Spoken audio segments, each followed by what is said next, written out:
لا حول ولا قوة إلا بالله العلي العظيم. أعوذ بالله من الشيطان اللعين الرجيم. بسم الله الرحمن الرحيم. الحمد لله والصلاة والسلام على رسول الله وعلى آل الله لا سيما بقية الله ولعنة الله على أعدائهم أعداء الله من يومنا هذا إلى لقاء الله. أما بعد فقد قال الله يا أيها الذين آمنوا كتب عليكم الصيام كما كتب على الذين من قبلكم لعلكم تتقون. خداوند متعال اپنی مقدس کتاب میں روزے کا فلسفہ بیان کرتے ہوئے ارشاد فرماتا ہے کہ ہم نے تم پر روزہ اس لیے واجب کیا ہے تاکہ تم تقوی جیسی دولت سے مالا مال ہو سکو. تقوی کیا ہے؟ متقین کی پہچان کیا ہے؟ امیر المومنین حضرت علی ابن ابی طالب علیہ السلام خطبہ حمام میں متقین کے 110 صفات بیان فرماتے ہوئے ارشاد فرماتے ہیں وحاجاتہم خفیفہ. متقین کی ایک پہچان یہ ہے کہ ان کی زندگی کی ضرورتیں بہت کم ہوتی ہیں. وہ زرق و برق زندگی اور لگژری لائف سے کوسوں دور ہوتے ہیں. وہ دنیا کی رنگینیوں سے اپنے کو دور کرنے کے ساتھ ساتھ زندگی کی ضرورتوں میں بھی دوسروں سے مختلف ہوتے ہیں.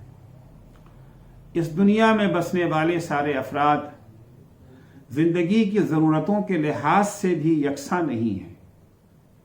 بہت سی چیزیں جو بعض لوگوں کے لیے زندگی کی ضروریات میں شامل مانی جاتی ہیں اسے کچھ لوگ لگژری شمار کرتے ہیں.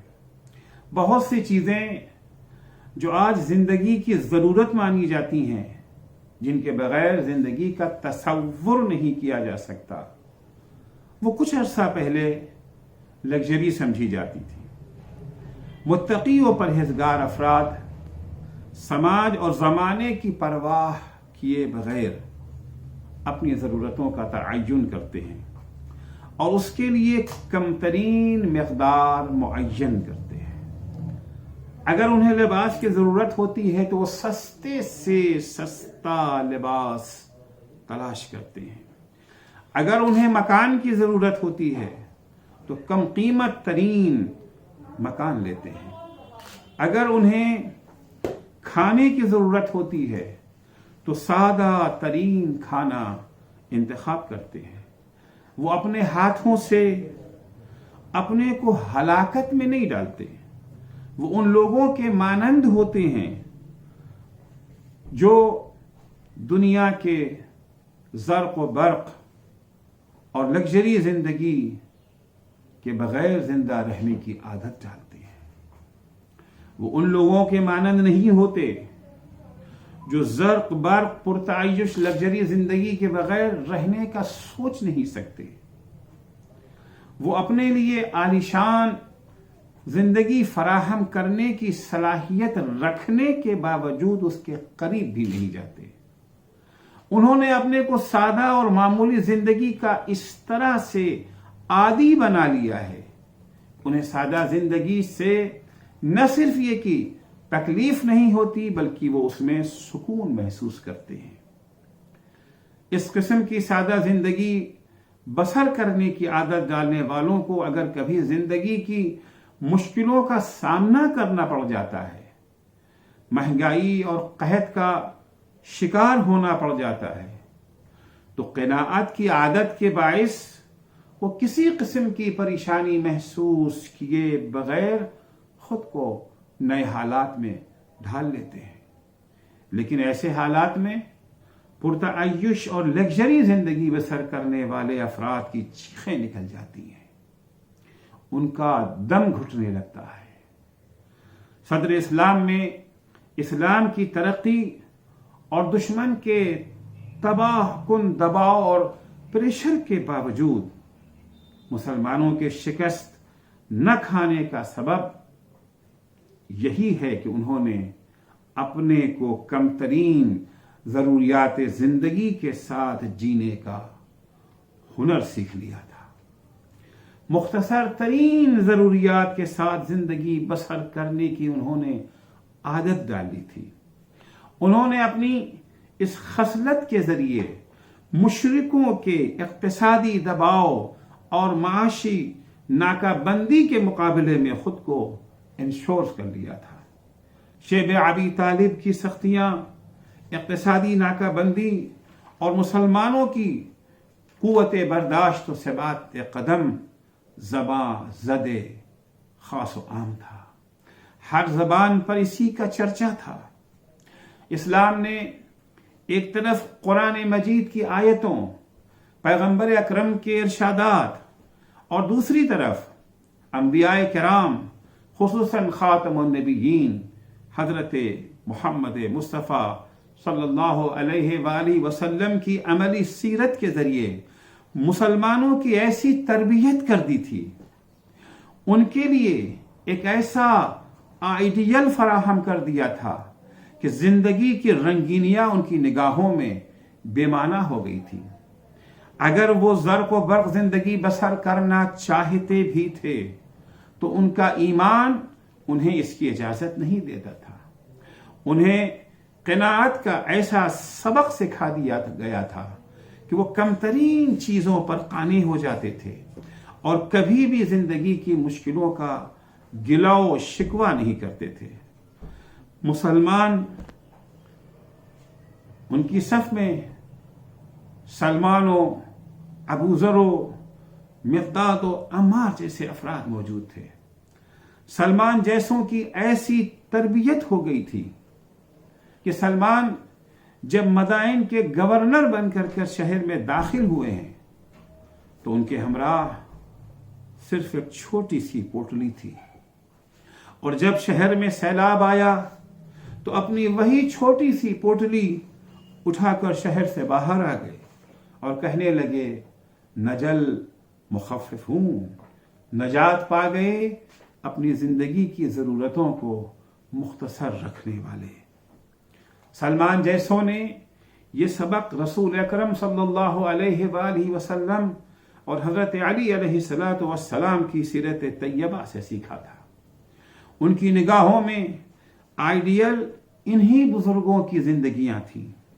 فضیلتوں کے معیار کے سلسلے میں یہ بات ہمیشہ سے بحث و گفتگو کا موضوع بنی رہی ہے کہ انسان کی عزت و عظمت کا معیار زرق برق زندگی، اپنی سہولتوں اور لذتوں کے لیے زیادہ سے زیادہ خرچ کرنا ہے یا سادہ زندگی بسر کرنا اور کم سے کم خرچ کرنا ہے۔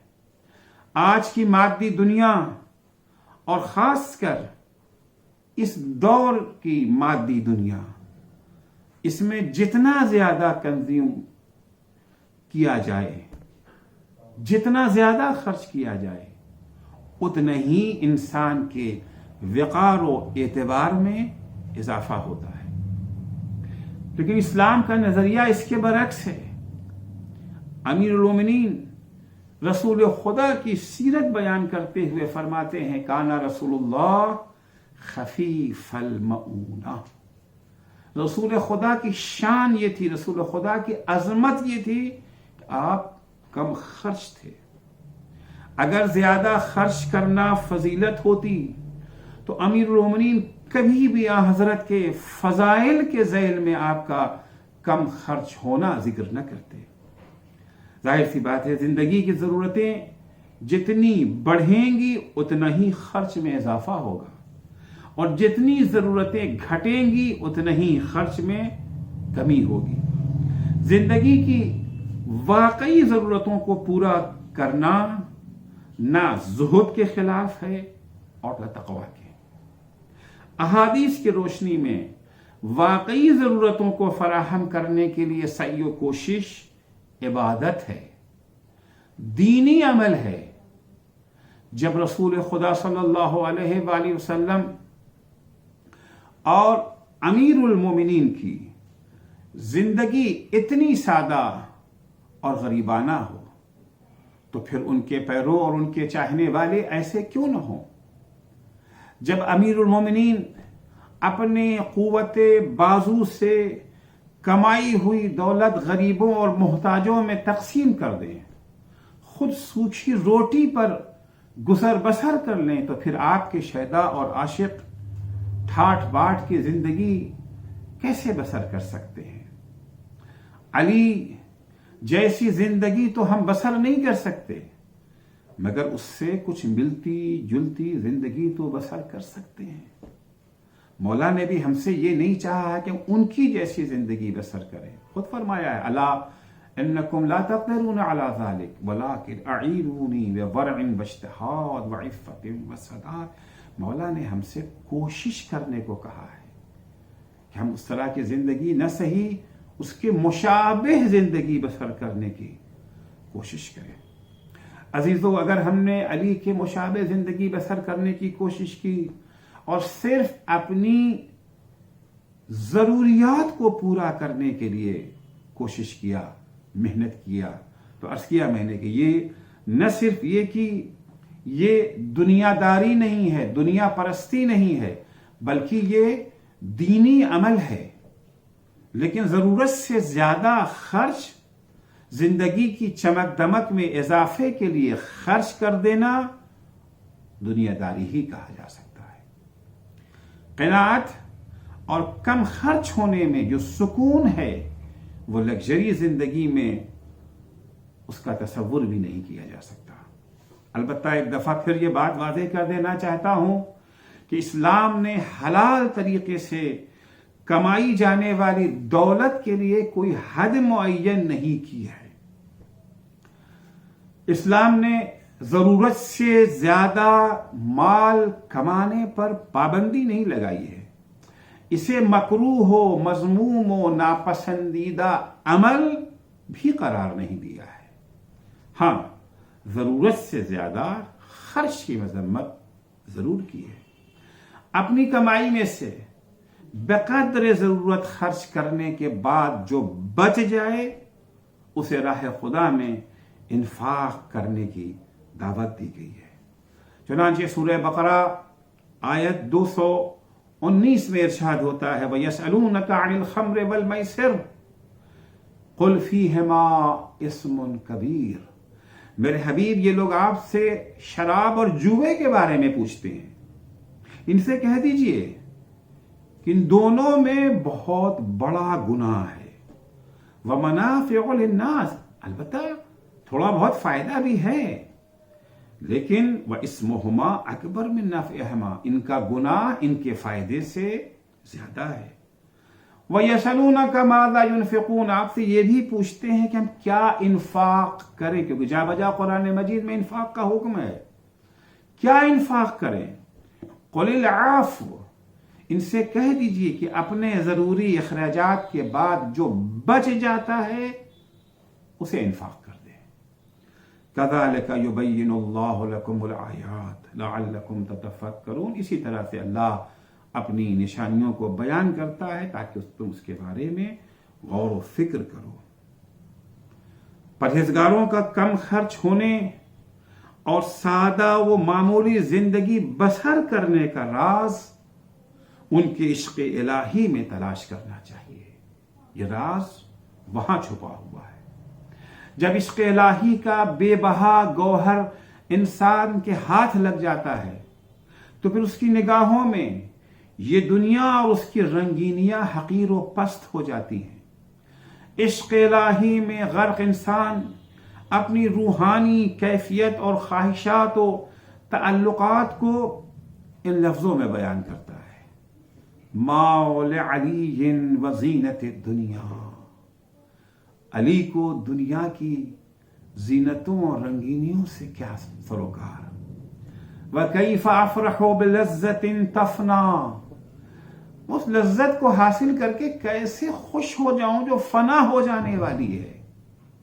وَنَعِيمٍ لَا يَبْقَىٰ، ان نعمتوں تک رسائی حاصل کرنے کے بعد کیسے مسرور ہو جاؤں جو نعمت باقی رہنے والی نہیں ہے۔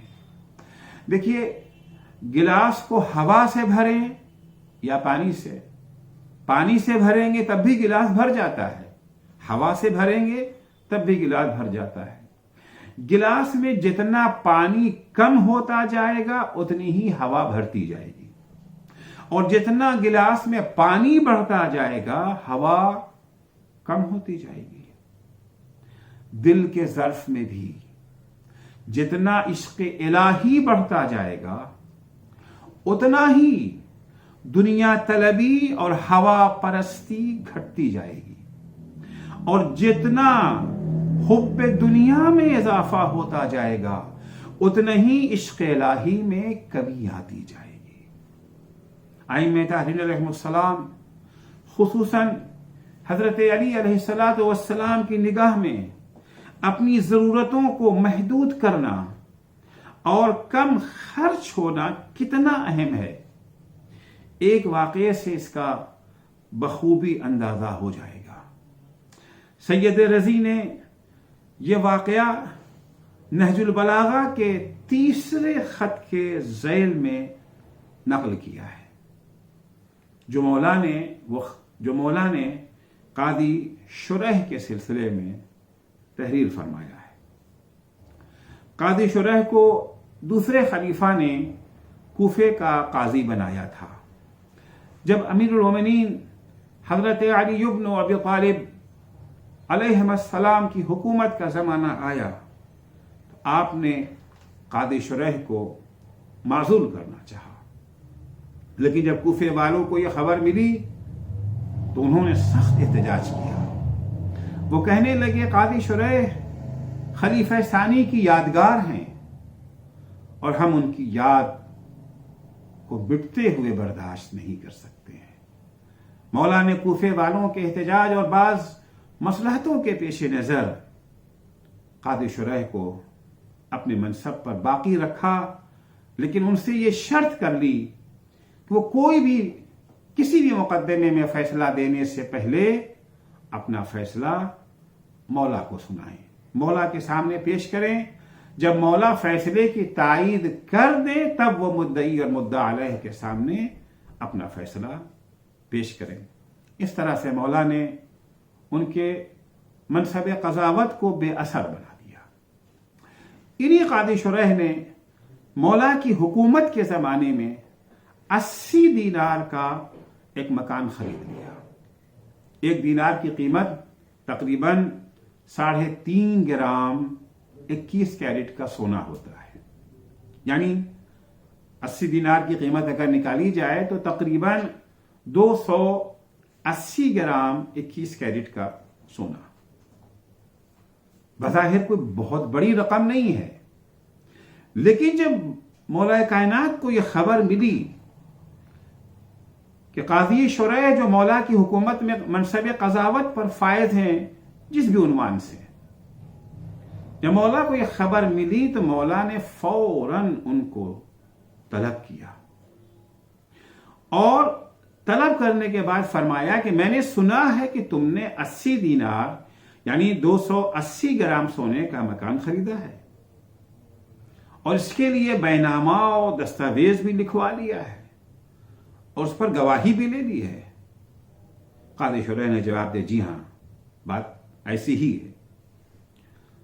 یہ سن کر کے مولا کو غصہ آ گیا۔ نہج البلاغہ میں یہ پورا واقعہ موجود ہے۔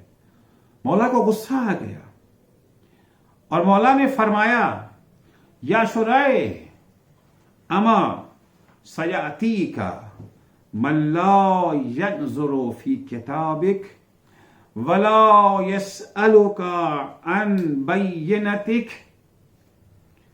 اے قاضی شریح، آگاہ ہو جاؤ کہ ان قریب تمہارے پاس وہ ہستی آنے والی ہے جو نہ تمہارے اس بینامے اور دستاویز کو دیکھے گا، نہ تمہارے گواہوں سے پوچھے گا کہ مکان کس کا ہے کس کا نہیں ہے، حتی یخرجک منہا شاخصا ویسلمک الی قبرک خالصا۔ وہ تمہاری دستاویزوں کو دیکھے بغیر، وہ تمہارے گواہوں سے سوال جواب کیے بغیر تمہاری روح کو قبض کر لے گا اور تمہیں قبر کے حوالے کر دے گا. مولا کا اشارہ یہ جو ہے ملک الموت کی طرف ہے. فانظر یا شرائح، مولا فرمانا چاہ رہے ہیں کہ تم نے مکان خریدا ہے جبکہ موت تمہارا انتظار کر رہی ہے. تم اس دنیا میں ہمیشہ رہنے والے نہیں ہو. ملک الموت کب اچانک آ پہنچے کسی کو معلوم نہیں. فانظر یا شرائح لو كنت ابتعد هذه الدار من غیر مالک.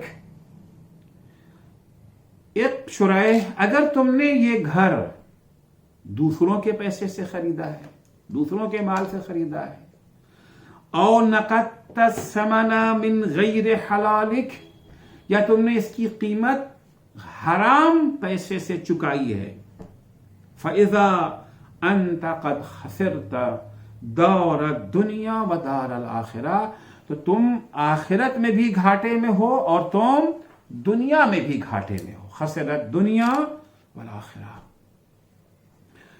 اما انک لو کنت اتیتنی عند شرائک ما اشتریت. ایک آدھی شرائح، جس وقت تم گھر خرید رہے تھے، اگر خریدتے وقت تم میرے پاس آ جاتے، لَكَتَبْتُ لَكَ كِتَابًا عَلَى هَذِهِ النُّسْخَةِ، اور دستاویز مجھ سے لکھواتے. مالکیت کی سند اگر تم مجھ سے لکھواتے تو میں مالکیت کی سند اور دستاویز کو کچھ اس طرح سے لکھتا. فَلَمْ تَرْغَبْ فِي شِرَاءِ هَذِهِ الدَّارِ بِدِرْهَمٍ فَمَا فَوْقَ، کہ پھر اس سند، اس دستاویز کو دیکھ کر کے تم یہ گھر ایک درہم میں بھی خریدنے کو تیار نہ ہوتے. 80 درہم تو دور کی بات ہے. وَنُسْخَةُ هَذِهِ، میں کیا لکھتا اس دستاویز میں؟ میں اس دستاویز میں یہ لکھتا. اس کے بعد مولا بیان فرماتے کیا لکھتا. هَذَا مَشْتَرَى عَبْدٌ ذَلِيلٌ مِّن مَيِّتٍ قَدْ عَذْعَجَ لِلرَّحِيلِ. مولا اس دستاویز میں خریدنے والا کون ہے، بیچنے والا کون ہے، اس کا حدود اربعہ کیا ہے، رقبہ کیا ہے، اور جو چیز خریدی جا رہی اس کی حقیقت کیا، اس کو مولا بیان فرما رہے ہیں. اس میں یہ لکھتا ہے کہ هَذَا مَا اشْتَرَى عَبْدٌ ذَلِيلٌ، یہ وہ گھر ہے جسے خریدا ہے ایک ذلیل انسان نے، ایک ذلیل بندے نے. ظاہر سی بات، اللہ کے مقابلے میں ہم سب کے سب ذلیل ہی ہیں. ایک ذلیل بندے نے خریدا ہے. کس سے خریدا ہے؟ ایک مردے سے خریدا ہے. قد ازعج للرحیل، جسے لے جانے کے لیے تیار کر لیا گیا ہے کہ جانے کا وقت آ چکا ہے. اشترى منہ دارن، اس عبد ذلیل نے کوچ پر آمادہ شخص سے گھر خریدا ہے. کہاں خریدا ہے؟ من دار الغرور، پرفریب دنیا میں. من جانب الفانین، اس بستی میں خریدا ہے جو فنا ہونے والوں کی بستی ہے. فی خطۃ الہالکین، اور ہلاک ہو جانے والوں کا علاقہ ہے. وَتَجْمَعُ هَذِهِ الدَّارُ حدود اربعہ، اور اس گھر کے حدود اربعہ بھی ہیں. ہر پراپرٹی کی 4 سمتیں ہوتی ہیں نا. مشرق لکھا جاتا ہے عام طور سے کہ اس کے مشرق کی طرف یہ ہے، مغرب کی طرف یہ ہے، شمال کی طرف یہ ہے، اور جنوب کی طرف یہ ہے. حدود لکھے جاتے ہیں. مولا اس گھر کے بھی حدود اربعہ بیان فرماتے ہیں. ایک ایسا گھر خریدا ہے اس کے حدود اربعہ یہ ہیں کہ الحد الاول تنتہی الی دواعی الافات، اس کی پہلی حد کا سرا آفتوں کے اسباب سے جا کر کے ملتا ہے. والحد الثانی ینتہی الی دواعی المصیبات، اور اس کا دوسرا سرا جو ہے وہ مصیبتوں کے اسباب سے جا کر کے ملتا ہے، وہ چیزیں جو انسان کو مصیبتوں میں مبتلا کرتی ہیں. والحد الثالث ينتهي الى الهواء والمرضی، الى الهواء المردی یا الى الهواء المردی، اور اس کا تیسرا سرا خواہشات نفس سے جا کر کے ملتا ہے. والحدود الرابع ينتهي الى الشیطان المغوی، اس کا چوتھا سرا گمراہ کرنے والے، فریب دینے والے، بہکانے والے شیطان سے جا کر کے ملتا ہے. وَفِيهِ يُشْرَعُ بَابُ هَٰذِهِ الدَّارِ، اور اس گھر کا دروازہ اسی چوتھی طرف کھلتا ہے، یعنی شیطان کی طرف کھلتا ہے. اشترى هذا المغتر بالعمل، اس طرح کا گھر کس نے خریدا ہے؟ خریدا ہے اس شخص نے جسے امیدوں نے فریب دے رکھا ہے، جو امیدوں سے فریب کھا چکا ہے. اشترى هذا المغتر بالعمل من هذا المزعج بالعجل، خریدا ہے اس شخص نے جو امیدوں سے دھوکہ کھا چکا ہے، اس شخص سے خریدا ہے جو موت کے لیے، سفر آخرت کے لیے ہکایا جا چکا ہے. هذه الدار، اس گھر کو خریدا ہے. بالخروج عن عز القناعہ، اس شخص سے اس گھر کو قناعت کی عزت سے باہر نکل کے خریدا، جو عزت قناعت کے ذریعے حاصل ہوتی ہے. والدخول فی ذل الطلب والذراعہ، اور خواہش و طلب کی ذلت میں قدم رکھ کے یہ گھر خریدا ہے. فما ادرک هذا المشتری فیما اشترى منہ من درک، اس خریدار نے یہ جو خریدا ہے، جو خسارہ اسے حاصل ہوا ہے خرید کر کے، اس خسارے کا اسے احساس نہیں ہے. فعلا مبلبل اجسام الملوک، اب جو خسارہ اسے ہوا ہے، جو نقصان اسے ہوا ہے، اس نقصان کا ذمہ دار کون ہے؟ فرماتے ہیں فعلا مبلبل اجسام الملوک، اس خسارے کا، اس نقصان کا ذمہ دار وہی ملک الموت ہے. کیونکہ گھر تو لے لیا 80 دینار کا، مگر گھر میں رہنا تو نصیب نہ ہوگا، یہاں رہ تو نہ سکیں گے. ملک الموت گھر چھوڑوا کر کے لے جائیں گے اسے. اب تو خسارہ ہے نا، گیا 80 دینار ہمارے ہاتھ سے. اس کا ذمہ دار کون ہے؟ فرماتے اس کا ذمہ دار وہ شخص ہے جو بادشاہوں کے جسموں کو تہو بالا کر دیتا ہے. وَصَارِبِ نُفُوسِ الْجَبَابِرَةِ، اور ظالم و ستمگر حکمرانوں کی روح کو قبض کر لیتا ہے. وَمُزِيلِ مُلْكِ الْفَرَاعِنَةِ مِثْلَ كِسْرَى وَقَيْصَرَ وَتُبَّعٍ وَحِمْيَرَ، اور حمیر و تبع و قیصر و کسرا جیسے فرعونوں کی حکومت کو ختم کر دینے والا ہے، زوال پذیر کر دینے والا ہے. ومن جمع المال على المال فاکثر، اور ان لوگوں کے اقتدار کو بھی ختم کر دیتا ہے جو زیادہ سے زیادہ مال اکٹھا کرنے کی کوشش کرتے ہیں. من بنا وشیدا وزخرفا ونجدا، جو لوگ بڑی بڑی بلڈنگیں بناتے ہیں، مضبوط ترین بلڈنگ بناتے ہیں، پھر اسے خوب سجاتے ہیں، اس کے اندر بہترین کارپیٹ بچھاتے ہیں. وادخر واعتقد ونذر بزعمه للولد، اور اپنے آنے والی نسلوں کے لیے خوب مال و دولت ذخیرہ اور اکٹھا کرتے ہیں.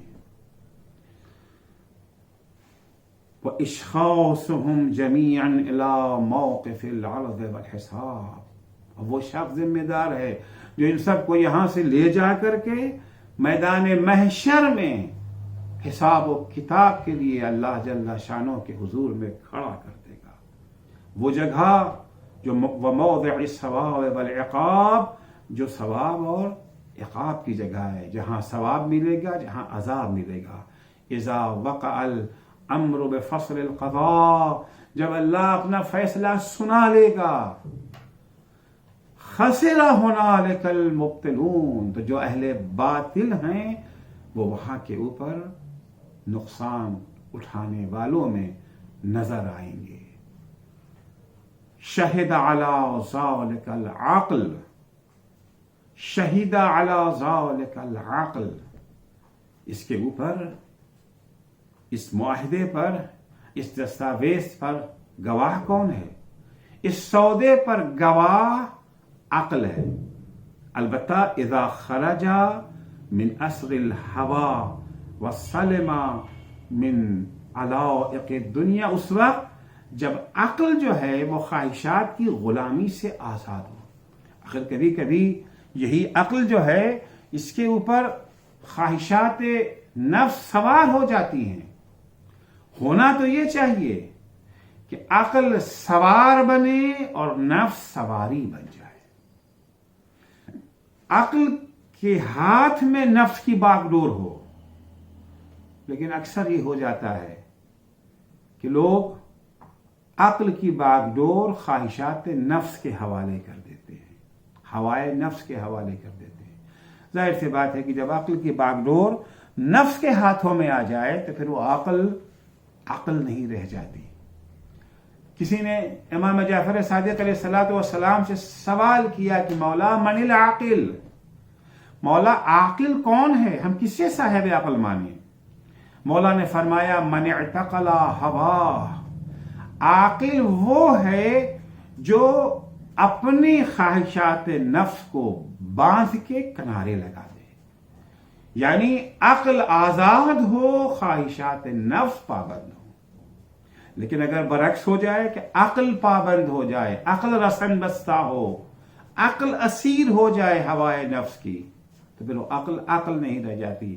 مولا فرماتے ہیں کہ اس دستاویز پر، اس سودے پر گواہ عقل ہے. کب عقل گواہ بنے گی؟ جب وہ خواہشات نفس سے آزاد رہے. اذا خرج من اسر الهوى وسلم من علائق الدنیا، اور دنیا کی دلبستگیوں سے عقل سالم رہ جائے، تب یہ گواہ بنی. یہ دستاویز ہے جو مولا کہتے ہیں. میں نے فرمایا قاضی شرح سے کہ میں یہ دستاویز تمہارے لکھتا، اس دستاویز کو دیکھ کر کے پھر گھر خریدنے کا حوصلہ ہی تمہارا ختم ہو جاتا. حقیقت یہی ہے. کس چیز سے ہم لو لگا رہے ہیں، کس چیز سے ہم اپنے کو وابستہ کر رہے ہیں؟ وہ چیز جس کی حقیقت یہ ہے جسے مولا نے بیان کیا، جس کی حدود جس کا ایک سرا مصیبتوں سے جا کر کے ملتا ہے، ایک سرا آفتوں سے جا کے ملتا ہے، ایک سرا شیطان سے جا کر کے ملتا ہے. جس چیز سے انسان دل بستگی لگائے.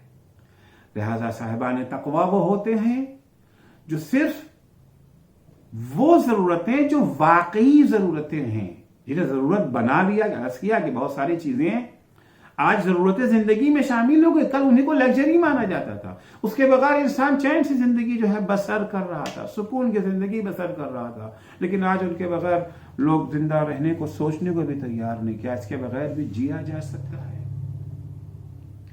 جو واقعی ضرورتیں ہیں اپنے اخراجات کو وہاں تک محدود کر دے. کتنی سکون کی نیند آئے گی، کتنی چین سے انسان رہے گا. البتہ پھر عرض کروں، حلال کمائی کے اوپر کوئی لمٹ نہیں رکھی گئی ہے.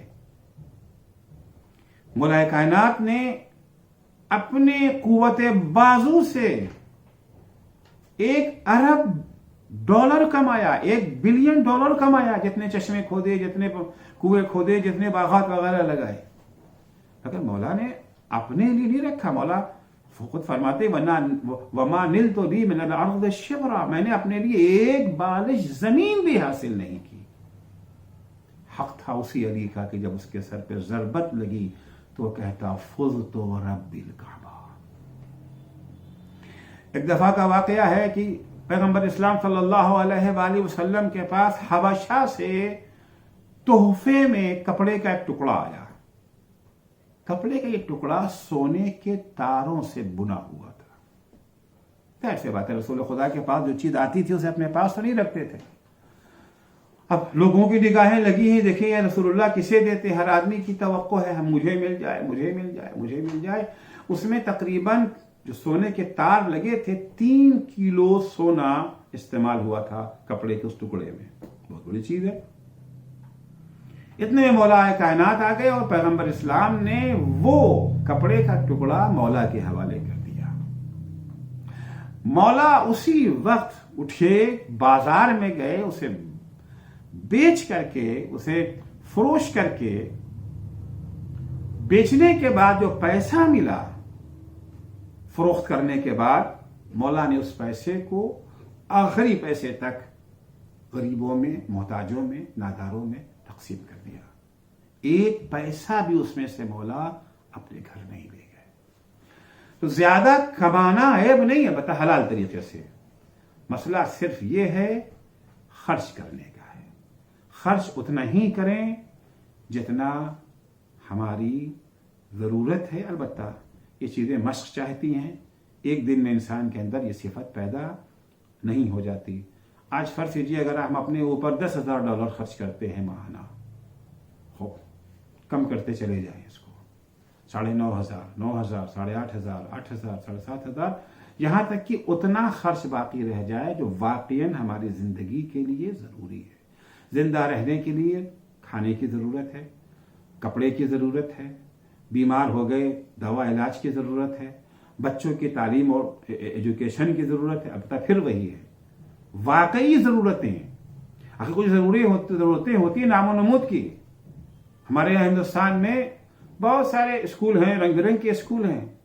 2 اسکول ہیں, معیار تعلیم کے لحاظ سے دونوں برابر ہیں, لیکن ایک کی شہرت ہے, مالداروں کے بچے وہاں جاتے ہیں, سمپل آف اسٹیٹس ہے, لوگوں کا اسٹیٹس پہچانا جاتا ہے اس سے, فیس بہت بھاری ہے.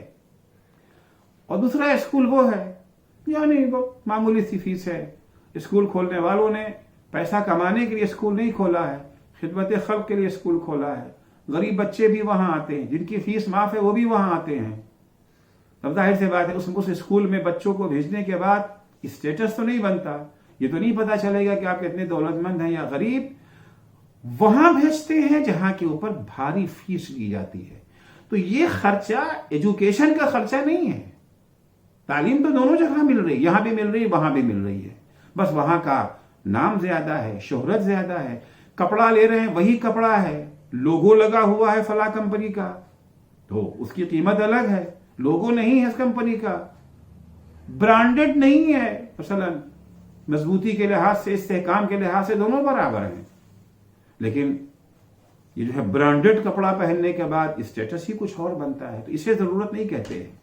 جو ضروری اخراجات ہیں ان ضروری اخراجات, چاہے وہ ان کا تعلق کھانے سے ہو, کپڑے سے ہو, مکان سے ہو, ایجوکیشن سے ہو, ہیلتھ سے ہو, یہ ساری چیزیں جو ضرورت کی حد میں ہیں, اس کے لیے یہ خرچ کو اسلام نہ صرف یہ کہ اس کا مخالف نہیں ہے بلکہ اسلام اسے عبادات میں شمار کرتا ہے. خدا بند عالم سے دعا ہے کہ ہم سب کو اللہ جل شانہ توفیق عنایت فرمائیں کہ ہم بھی اپنے اخراجات اور اپنی ضرورتوں کو مختصر سے مختصر کر سکیں, تاکہ متقین کی صف میں شمار ہونے کا ہمیں بھی موقع مل سکے. والسلام علیکم ورحمۃ اللہ وبرکاتہ.